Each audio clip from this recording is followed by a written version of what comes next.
পশ্চিমবঙ্গের মানুষ আস্থা রাখছেন তৃণমূলের প্রতি, কি ভাবছেন?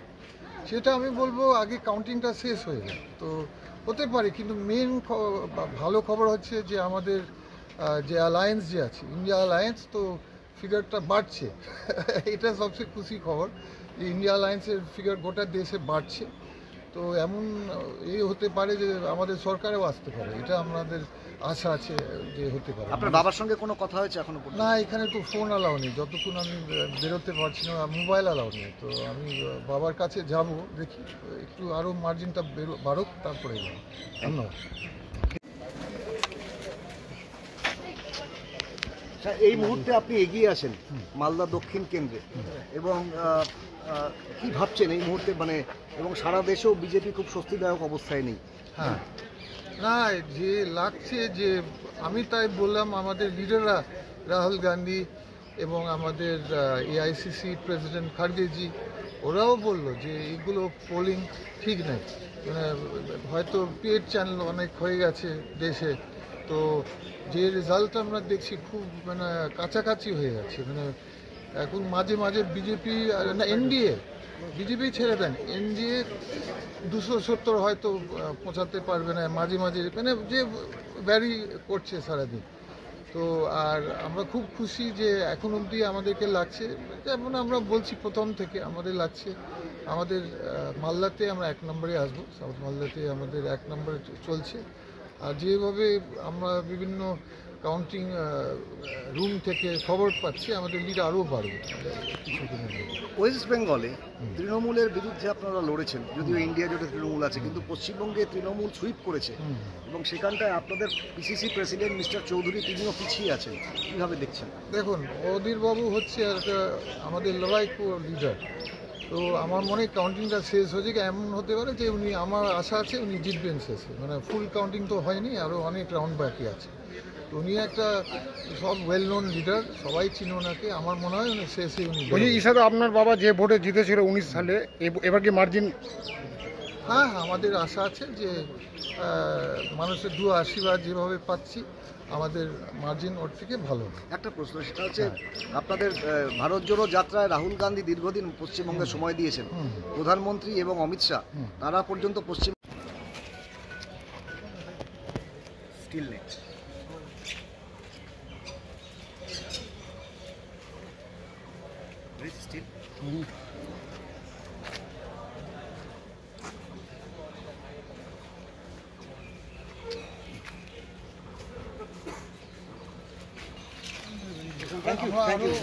পেয়েছি ভিতরে আরো অ্যাডভান্স আছে, ওটাতে আমাদের 68 হয়ে গেছে। সময় একটু ব্যাকে যাও, ব্যাকে যাও। না, কি হচ্ছে যে একটা জায়গায় ধরুন 4টা রাউন্ডে চলছে, এক ফুল শেষ হয়ে গেছে, হয়তো মাত্র 4টা রাউন্ড, কিন্তু আগে মানে আমরা যে ফিগার পাচ্ছি আমাদের রিকভারি আছে আরও অনেক।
আমরা খুব খুশি, আমার ধন্যবাদ জানাই মালদা এবং আমাদের ফারাক্কা শামসেরগঞ্জের মানুষদেরকে, যেভাবে দুয়া আশীর্বাদ দিয়েছিল আমাদেরকে, সেটা আমাদের এক্সপেকটেশন এরকম একটা ছিল যে আমরা 1 নম্বর পজিশন আছি। কেন পাবলিকের যেভাবে সাহারা পেয়েছিলাম ইলেকশনের সময়, ভোটের সময়, ফিল্ডে যখন ঘুরছিলাম, এরকম খুব সুন্দর একটা পেয়েছি, হাওয়া পেয়েছি।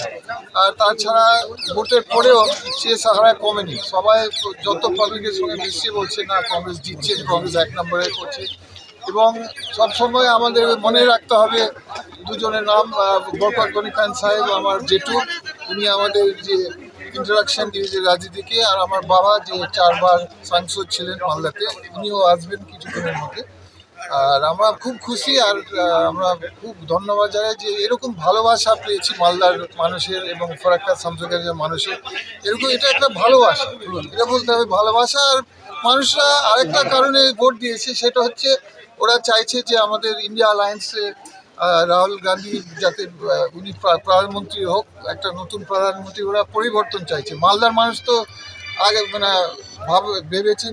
ভাবছেন যে একটা নতুন সরকার আসবে, আর ঠিক ভেবেছেন, কারণ আপনারা দেখলেন যত পোল এসছে, পোল তো সব গোল হয়েছে, পোলের গোলমাল। আর পোলের দিয়েছে আমাদেরকে ইন্ডিয়া অ্যালায়েন্সকে 130, 140, আমরা পাচ্ছি 230 অ্যাবাভ। যদি কোনো অ্যালায়েন্স পার্টনার সরে যায় বিজেপির কাছে, আমাদের সরকার হয়ে যেতে পারে।